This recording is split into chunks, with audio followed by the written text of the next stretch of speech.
کو وہاں سے ہی جاری فرمائیں۔ جی پروفیسر صاحب، گزارش کر رہا تھا کہ اس سلسلے میں حضرت امام ربانی مجدد الفسانی رحمۃ اللہ علیہ کا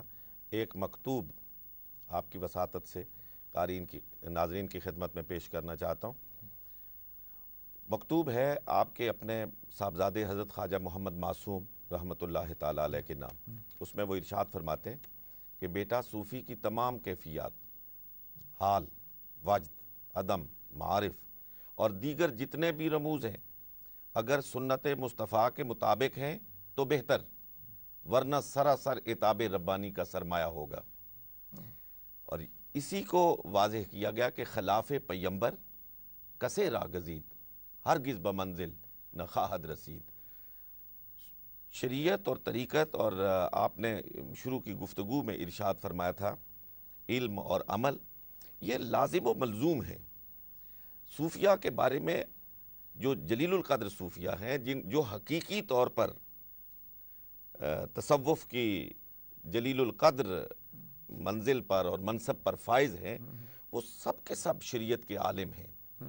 وہ سب کے سب دین متین کے اسرار و رموز سے واقف و آگاہ ہیں۔ ان میں سے اکثریت وہ ہے جو صاحب کتاب ہیں۔ پہلے صوفی ہیں طالب مکی، ابو طالب مکی، ان کی آپ قوت القلوب کتاب اٹھا کر دیکھیں تو آپ دیکھیں گے کہ وہ ساری کی ساری فقہی مسائل سے بھری پڑی ہے۔ حضرت داتا صاحب کی کشف المحجوب دیکھیں، حضرت خواجہ نظام الدین اولیاء کے ملفوظات دیکھیں جو سنجری نے مرتب کیے ہیں، ان کو دیکھیں۔ آپ حضرت امام ربانی مجدد الفسانی رحمۃ اللہ تعالیٰ علیہ کے مکتوبات شریف کو دیکھیں۔ ہر ورق بول کے کہتا ہے کہ یہ صوفی، اس نے علم دین کو پوری طرح حاصل کرنے کے بعد پھر اس دین کے ایک ایک حکم کو اپنا کر یہ مقام اور مرتبہ حاصل کیا ہے۔ تو طریقت اور شریعت یہ دونوں لازم و ملزوم ہیں، بلکہ شریعت کی تکمیل کا نام، شریعت پر بدرجہ اتم عمل کرنے کا نام طریقت ہے۔ شر و بست کے ساتھ اس پہ اپنی گزارش کر چکا ہوں کہ طریقت تو شریعت جانے بغیر حاصل نہیں ہو سکتی، لیکن طریقت تو سراسر عمل ہے، اور عمل علم کے بغیر ممکن نہیں ہے۔ طریقت جو صاحب طریقت ہے یا صاحب سجادہ ہے، اس کو لوگ اپنی رہنمائی کے لیے انتخاب کرتے ہیں، اس کے حضور حاضر ہوتے ہیں، اس سے شرعی رہنمائی بھی لیتے ہیں اور پاکیزگی دل کے بھی نسخے اس سے پوچھتے ہیں۔ تو جو خود شریعت سے واقف نہ ہو، خود امور دینیہ سے واقف نہ ہو، خود فقہ اسلامی سے واقف نہ ہو، خود جو قرآن کی تفسیر ہے اور احادیث کا جو علم ہے اس سے واقف و آگاہ نہ ہو، تو وہ دوسروں کی تعلیم اور تربیت کا اہتمام بھی نہیں کر سکتا ہے۔ اس لیے کسی بھی صاحب سجادہ اور جو دوسروں کو تلقین کرنے کے منصب پر فائز ہے، اس کے لیے دین کی بنیادی جو مبادیات ہیں ان سے واقف اور آگاہ ہونا بہت ضروری ہے۔ ڈاکٹر صاحب، گزارش یہ ہے جی کہ میرے دوست کا فرمانا بالکل درست ہے۔ وہ تو میں اس پہ کیا کہوں، سرکار علیہ الصلوۃ والسلام نے خود ارشاد فرما دیا کہ خیر القرون قرنی ثم الذین یلونہم ثم الذین یلونہم۔ صرف یہاں کی بات نہیں ہے، ہر جگہ ایک قحط الرجال ہے، اور یہاں کے لوگ بھی ظاہر ہے جس طرح کی شخصیات دیکھنا چاہتے ہیں اور جس طرح کا سنت مصطفیٰ میں ڈھلا ہوا پیکر دیکھنا چاہتے ہیں، شاید وہ نہیں دیکھ پاتے تو گلہ کناہ ہوتے ہیں، اور وہ بالکل حق بجانب ہیں۔ بالکل پاکستان میں بھی اور دیگر جگہوں پہ بھی یہی کیفیت ہے، اور وہ صرف تصوف کے میدان میں نہیں ہے، دیگر میدانوں میں بھی ہے، حدیث میں ہے۔ اب کہاں سے ہم مولانا حضرت سید احمد سعید شاہ صاحب کاظمی رحمۃ اللہ علیہ کو ڈھونڈ کے لائیں؟ مطلب ہر زمانے میں ایک مقام اور ایک شان رکھنے والے لوگ موجود تھے۔ اب اللہ کرے کہ ہم سب کو یہ توفیق ملے کہ اپنے اسلاف کی پیروکاری کر سکیں، ان کی پیروی کریں، اور ان کے قدموں کو چوم کر اپنا سفر طے کریں، اور ہمارے کردار سے، ہمارے عمل سے وہ ریفلیکشن ملے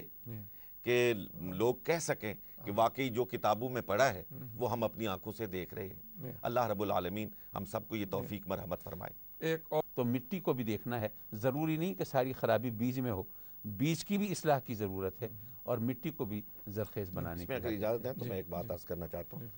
حضرت کی بات کے ساتھ اضافہ کرنا چاہتا ہوں کہ بلا شبہ کہ ہر شعبے میں قحط الرجال ہے اور اس شعبے میں بھی ہے،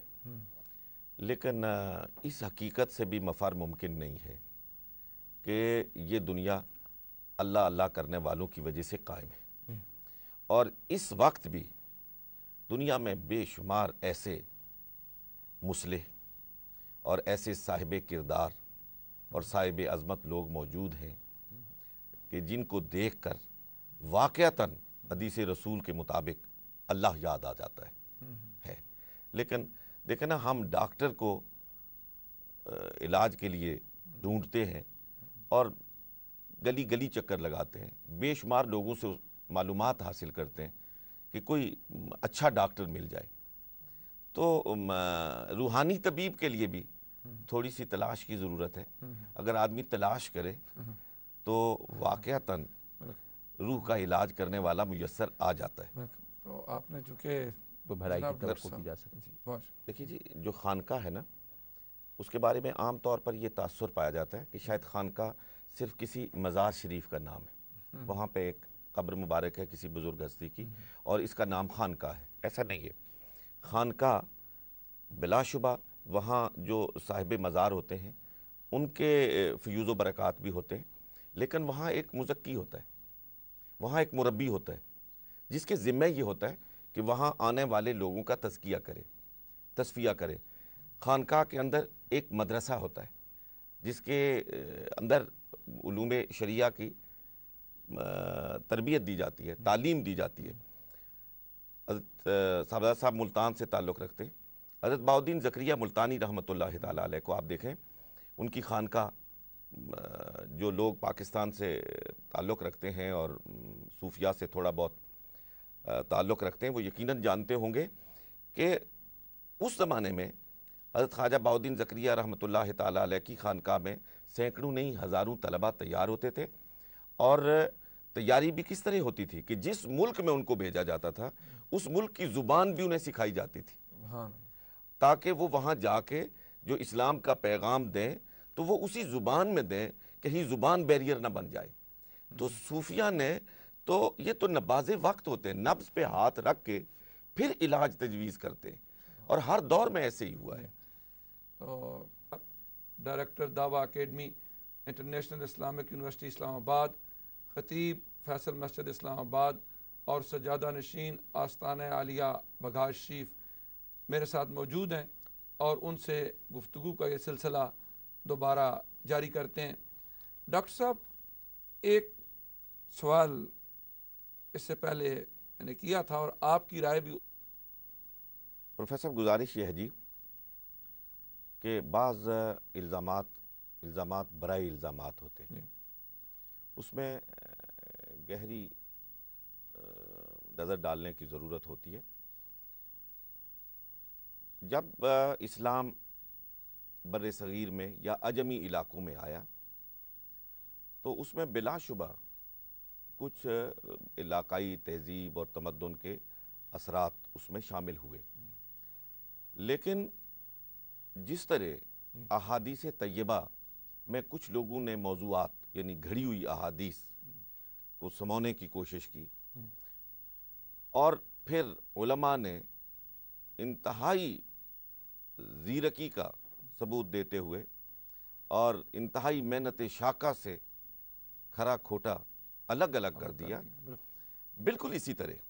تصوف میں وہ چیزیں جو غیر اسلامی تھیں جب در آئیں تو جو صوفیاء کاملین تھے انہوں نے پوری قوت کے ساتھ ان کا رد کیا،